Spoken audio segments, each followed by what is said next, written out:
তমালের মা এসেছেন গ্রাম থেকে। তার মানে এই নয় যে তমাল শহরে থাকে। তমাল আধা শহরের একটা প্রাইমারি স্কুলে চাকরি পেয়ে এসেছে মাস 6 আগে। হেডমাস্টার মশাই ভালো মানুষ। স্কুলের পাশেই একটা বাড়ি ভাড়া করে দিয়েছেন।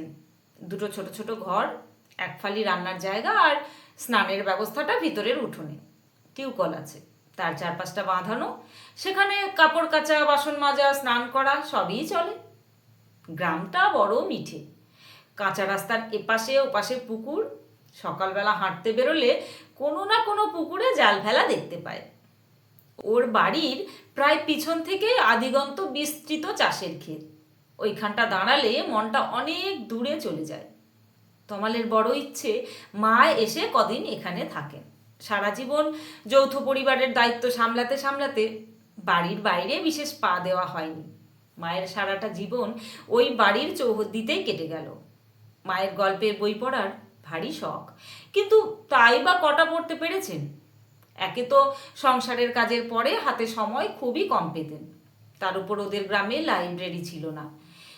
তার কাছ থেকে বই চেয়ে নিয়ে পড়ার চল ছিল। সে আর কার বাড়িতেই বা কটা বই ছিল। তমালের মাকে এখানে নিয়ে আসার ইচ্ছের প্রধান কারণ এই আধা শহরে কিন্তু একটা ভালো লাইব্রেরি আছে।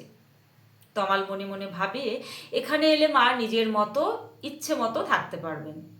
মনের স্বাদ পূরণ করে যত ইচ্ছে গল্পের বই পড়তে পারবেন।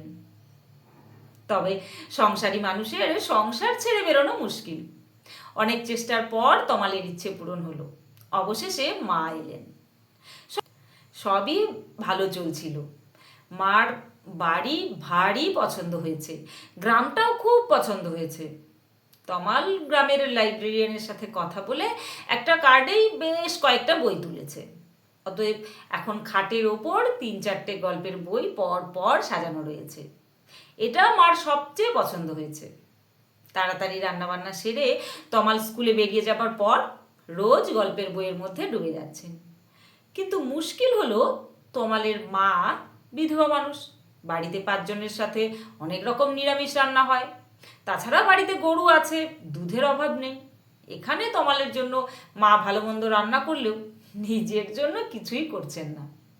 রোজ একটা তরকারি দিয়ে খেয়ে নিচ্ছেন। তমাল কিছু বললেই বলছেন, আমার তো কোনো অসুবিধে নেই, দিব্যি খাচ্ছি আর গল্পের বই পড়ছি। তমাল প্রথম থেকে বলে এসেছে, মা আমার একার জন্য তুমি কিছুই রাঁধবে না, তুমি যা খাবে আমিও তাই খাবো। কিন্তু মা সে কথা মোটেই শোনেননি। তাই হয়, রোজ হাত পুড়িয়ে কি ছাইপাস খাস, কত রোগা হয়ে গেছিস, যে কদিন আমি আছি একটু যত্ন করি, এরপর বউ এলে সে করবে, আমার আর চিন্তা থাকবে না। তমাল ইচ্ছে করেই আমিষ কিছু ঘরে আনছে না, কিন্তু তাতেও মায়ের কোনো অসুবিধে হচ্ছে না। তমাল স্কুলে বেরিয়ে যাওয়ার পরপরই কাজের মানদা দিদিকে দিয়ে বাজার করিয়ে আনছেন। স্কুল থেকে ফিরে তমাল দেখতে পাচ্ছে যেগুলো ও সকালে বাজার করেনি সেগুলো সবই ওর পাতের পাশে সাজানো।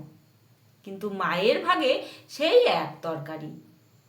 অনেক চিন্তা করে বিনোদকে ধরলো। মা যতদিন থাকবে রোজ সকালবেলা আমার বাড়িতে গিয়ে দুধ দিয়ে আসবে। বিনোদ এক কথায় রাজি। আপনার কোনো চিন্তা নেই মাস্টার মশাই, খাঁটি দুধ দিয়ে আসবো, তবে একেবারে সকালবেলা হবে না, আমার যেতে যেতে 10টা বেজে যাবে। তাই সই। বিনোদ দুধটা খাঁটি দেয় বলেই ও শুনেছে, অতএব একটু দেরি হলেও অসুবিধা নেই। দুধটা থাকলে অন্তত পুষ্টিকর কিছু মায়ের পাতে পড়বে। প্রথম দিন স্কুল থেকে ফিরে জিজ্ঞেস করলো, মা বিনোদ দুধটা কেমন দিয়েছিল? মা সঙ্গে সঙ্গে বললেন, আমার রান্নাবান্না তখন হয়ে গেছে, দুধ আবার জাল দেবে কে, আমি ওকে ফিরিয়ে দিয়েছি। তমাল যতটা পারলো বুঝালো, কিন্তু পরের দিনও একই গল্প। বিনোদ দেরিতে দুধ দিতে আসছে, তাই মা ফিরিয়ে দিচ্ছেন।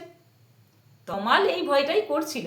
আসলে মার মনে হচ্ছে তমালের এই কটা টাকা মাইনে, দুধের পেছনে খরচ হয়ে গেলে ওর মাস চালাতে অসুবিধা হবে, তাই রোজই বিনোদকে ফিরিয়ে দিচ্ছে।